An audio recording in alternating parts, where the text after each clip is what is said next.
Chris Steele and joined here with Brad McLaughlin for Live Sail Die, and we've just got off the water for the first official practice racing of 2021. I hope everyone had a great Christmas and New Year, and we had some excitement out there today, Brad. We had a capsize with Emirates Team New Zealand in the last race that we saw them sailing in, and then some big improvements in the Brits and some good matches with the Italians and the Americans as well. Yeah, certainly it was a pretty good day to be out watching some racing, that's for sure. And I guess we'll start up our debrief of it all with the what we saw first, which was the Americans against Luna Rossa. It looked like the Americans generally were a click faster in upwind and downwind.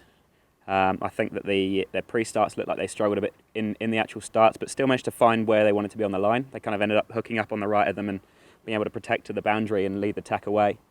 Luna Rossa to me looked a little touch off the pace in general today. Not sure whether they're trying new boards, trying something new, but yeah, definitely a big difference there. Yeah, and we're sort of talking out there on the water.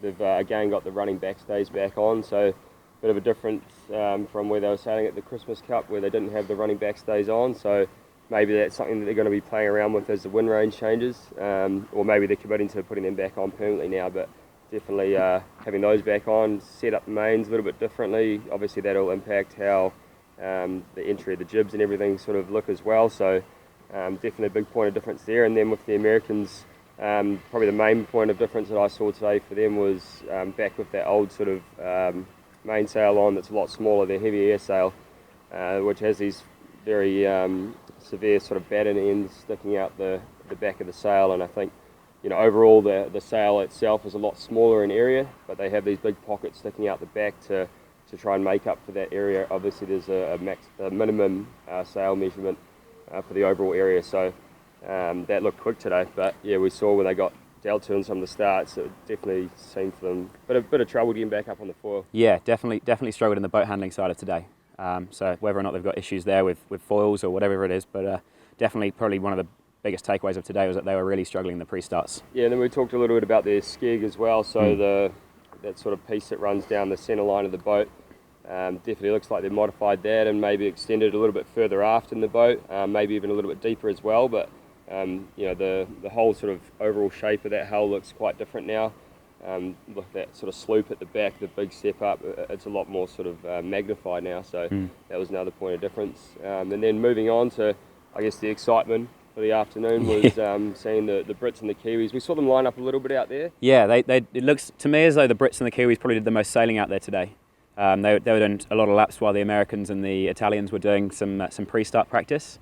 Definitely, I think it's safe to say the Brits have found another gear.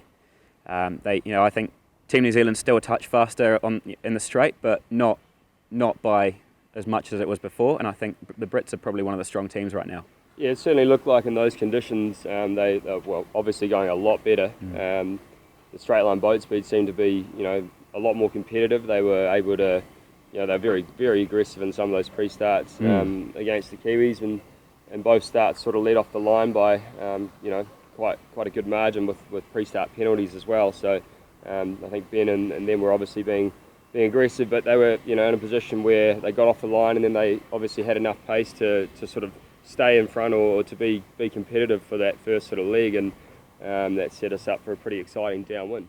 For sure, and I think it'd be interesting to find out the kind of final details of what the Brits have changed. I think that by the looks of things, they were running a flatter mainsail today. They looked like they had one of their older foils on the port side. I didn't quite see the starboard side. I think they have the foil from the Christmas Cup on the starboard side. But both tacks seem to look quite quick. Seem to look pretty locked in. It looked like they were running a little bit more mast rake than they were before. So whether or not I think they've got a new mast, I'm not sure. But yeah, definitely a complete different boat out there today than what we've been seeing in the past few weeks with the Christmas Cup. Yeah, I mean, it was really good to see them, manoeuvring a lot easier on the foils, but being able to stay up and foiling most of the time was really good as well. And obviously the breeze was up a lot more, but some of the manoeuvres that the boys were throwing that boat into were super aggressive, and they didn't have any issues at all staying up. So I think definitely a big question mark over them for what's to come, because if they can continue with that sort of level of improvement that they've obviously been working very hard over that Christmas New Year period, I think we heard one of the guys say they only had one day off, so they've been putting in the yards. And it's showing out there, and if they can continue to do that, I think they'll be very strong. It'd be great if they can hold the momentum, wouldn't it?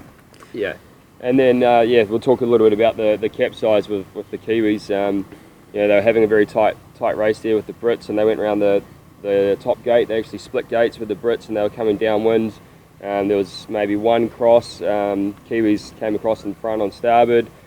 Probably were about maybe 60, 70 metres ahead of INEOS Team UK, and then the next time they came back together, they kind of both jibed off the boundary, and the Kiwis got hit by a big puff out of the jibe, and I don't know sort of exactly how it happened, but basically the boat leaned over to leeward a lot, and I think what's difficult when that happens is you lose a lot of the lift off that leeward foil that's in the water, and so you know, once they lifted that windward foil out of the water, it was just the leeward one, wasn't really giving them enough lift, and so the boat was barely foiling, it was really low in the water.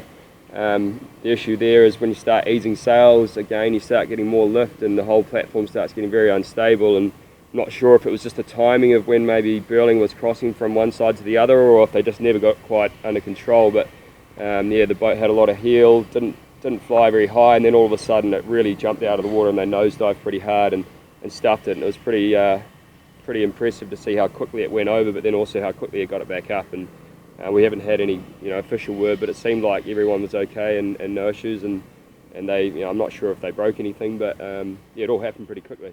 Yes, I think it's safe to say they're probably quite happy that they're not racing this weekend with the capsize like that. I'm sure their shore crew will be going to checking through the boats quite a lot tonight, but yeah, I think it was definitely good to see that there was the Brits and the Kiwis had some real close racing going on. It was great to see some proper good match racing in the pre-starts. We touched on earlier how they're close, and the Brits being real punchy, pushing the Kiwis out to coffin corner, as we like to call it, and getting 2 penalties on them in the first pre-start. So they definitely came out the blocks firing today, and yeah, like you said, I think it'd be good to see the momentum carry on.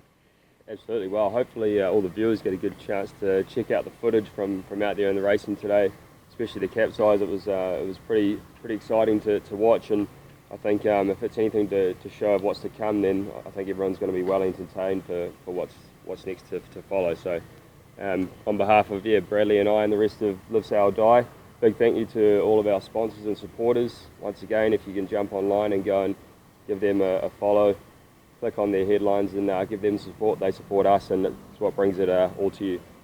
Cheers. Thank you.